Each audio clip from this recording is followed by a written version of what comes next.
నాగర్ కర్నూలులో ప్రధాని మోదీ బహిరంగ సభ ఏర్పాట్లను మాజీ ఎమ్మెల్యే ఎన్వీఎస్ఎస్ ప్రభాకర్ పరిశీలించారు. బీజేపీ అధికార ప్రతినిధి దీపాచారితో కలిసి సభా ప్రాంగణాన్ని ఆయన పరిశీలించారు. ఈ నెల 16వ తేదీన ప్రధాని మోదీ తెలంగాణలో పర్యటిస్తారని తెలిపారు. గత బీఆర్ఎస్ పాలనలో అవినీతి అరాచకాలు తప్ప మరేమీ చేసింది లేదని అన్నారు. కొత్తగా ఏర్పడిన కాంగ్రెస్ ప్రభుత్వం ప్రజలను మోసం చేస్తుందన్నారు. ప్రజలు కాంగ్రెస్ పాలనతో సంతోషంగా లేరని, బీజేపీని గెలిపించేందుకు సిద్ధంగా ఉన్నారని అన్నారు. దేశంలో మూడవసారి బీజేపీ ప్రభుత్వం ఏర్పడబోతుందంటూ ధీమా వ్యక్తం చేశారు.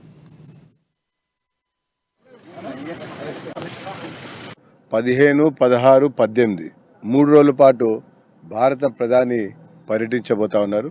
మరి 16 నాడు నాగర్ కర్నూలుకి ఇక్కడ భారీ బహిరంగ సభలో వారు పాల్గొనబోతా ఉన్నారు.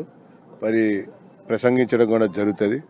ముఖ్యంగా తెలంగాణలో భారతీయ జనతా పార్టీ సీట్లు గెలవాలని, ఎక్కువ సంఖ్యలో ప్రాతినిధ్యం మరి కేంద్ర పార్లమెంట్లో ఈసారి ఉండాలన్నటువంటి ఆలోచనతో పాటు ఈ రాష్ట్రాన్ని అతి తక్కువ సమయంలో కాంగ్రెస్ పార్టీ ఏ రకంగా దోచుకుంటూ ఉంటుంది.